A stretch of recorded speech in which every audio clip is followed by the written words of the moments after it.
همچنان حق قصاص برای ما محفوظ هست.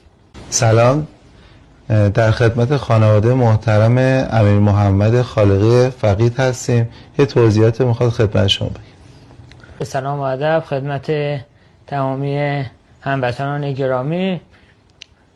امروز صبح در محل زندان و در حین اجرای حکم در لحظه آخر بابا تصمیم گرفتن که مهلتی به قاتل امیر محمد اعطا بشه. یه مهلت 2 ماهه اعطا شد که اجرای حکم به تعویق بیفته و در مورد شرط و شروطی که برای گذشت و احتمالی مطرح شده گمان زنی های مختلفی در فضای رسانه‌ای مطرح شده، مبنی بر این که بابا شرط گذاشتن که قاتل 2 جزء قرآن رو اگه حفظ کنه اونو میبخشن. بابا به عنوان توصیه بعد اینکه از پای چوبه دار پایین اومد بهش اعلام کردن که من به توصیه میکنم که در زمینه حفظ قرآن فعالیت انجام بدی و ما هیچ قولی مبنی بر این که تو اگه حفظ کنی تو رو میبخشیم ندادیم